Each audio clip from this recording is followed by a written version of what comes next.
Quem nunca se sentiu paralisado pela procrastinação, né?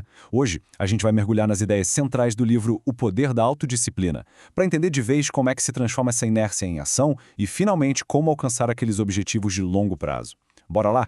Olha, a jornada para ter mais autodisciplina começa com uma escolha que não dá para escapar. É essa aqui. Na vida existem duas opções: sofrer a dor da disciplina ou a dor do arrependimento. Essa frase, gente, é o ponto de partida de tudo. É uma decisão que bate na nossa porta todos os dias, sabe? Nas pequenas e nas grandes coisas. Então, vamos pensar um pouco sobre essa segunda opção, a dor do arrependimento. Por que será que a inércia, sabe, essa falta de ação, muitas vezes acaba sendo o caminho mais difícil, mais doloroso lá na frente? Pois é, o próprio autor do livro conta que ele mesmo, por anos, se rendeu à procrastinação. Sabe aquela história de trocar o estudo por uma série? Começar um projeto e largar no meio do caminho? Sentir que a vida não sai do lugar? É uma experiência super comum com a qual muita gente se identifica. Mas o mais importante é isso: tem solução. E a solução, olha só, começa com uma virada de chave na nossa cabeça, uma mudança de mentalidade muito poderosa. A ideia é que disciplina não é um dom, não é um talento que a pessoa nasce com ele. Não. Disciplina é uma habilidade, e por ser uma habilidade, ela pode ser aprendida. E essa, gente, é a ideia central, que pode de verdade transformar tudo. Agora, o que é genial aqui é essa ideia de programar o cérebro. O livro fala muito sobre a neuroplasticidade, que é basicamente a capacidade que o nosso cérebro tem de se adaptar, de mudar. A mensagem é muito clara: ninguém nasce disciplinado, disciplina se aprende. A grande sacada, então, é treinar o cérebro para pensar como uma pessoa que tem autodisciplina. Mas, afinal de contas, o que é autodisciplina? Bom, o livro define de um jeito bem direto. É a capacidade de deixar de lado um prazer de curto prazo, pensando num objetivo de longo prazo. Resumindo bem, é fazer o que tem que ser feito, mesmo quando a vontade é zero. Ok, para transformar essa ideia toda em algo prático, o livro apresenta um modelo bem simples que se apoia em dois pilares: mentalidade e ação.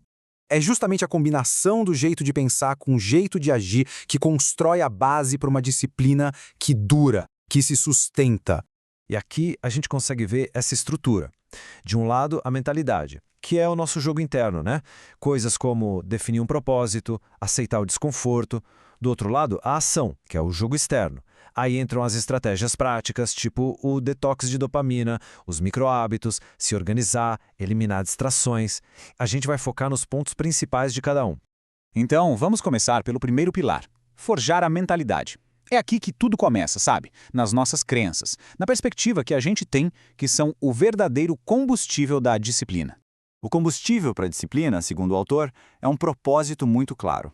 A sugestão é fazer uma autoanálise com base nestas perguntas: qual o propósito real e os benefícios buscados?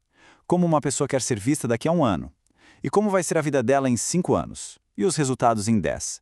E, o que é crucial, qual é o pior cenário possível se nada for feito? Encontrar essas respostas traz clareza e, principalmente, um senso de urgência. Além de ter um propósito, a mentalidade se apoia em alguns princípios-chave. Primeiro, entender que o desconforto do esforço é o que, na verdade, nos fortalece. Segundo, a consistência, aquele pouquinho todo dia, vale muito mais do que um esforço gigante de vez em quando. E, talvez o mais libertador de todos, a motivação não vem antes da ação, ela vem depois. A gente não tem que esperar a motivação chegar para começar. A gente começa e ela aparece. Beleza. Com a mentalidade ajustada, vamos agora para o segundo pilar. Como é que a gente transforma tudo isso em ações práticas, do dia a dia? A primeira ação prática que o livro sugere é o chamado detox de dopamina. Para quem não sabe, dopamina é o neurotransmissor da motivação. O problema é que o excesso de estímulos fáceis, tipo redes sociais, comida industrializada, maratonar séries, meio que vicia o cérebro. A ideia do detox é justamente diminuir essa superexposição para dar um reset no nosso sistema de recompensa. Com isso, as tarefas produtivas voltam a parecer interessantes e gratificantes.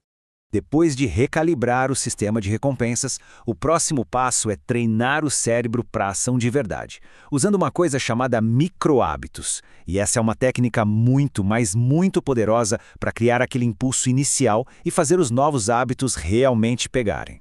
E esse gráfico aqui deixa bem claro o porquê. Pensa só, Uma meta inicial de estudar 2 horas parece uma montanha, né?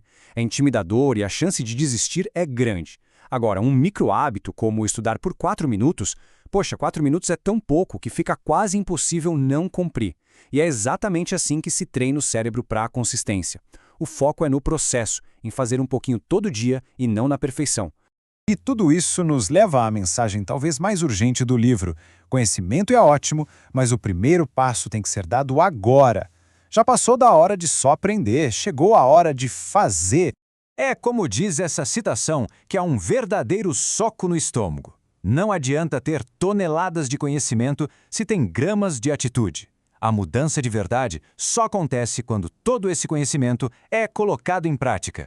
O ponto central é este, gente. Não dá para ficar esperando pelo momento perfeito. Sabe por quê? Porque ele simplesmente não existe.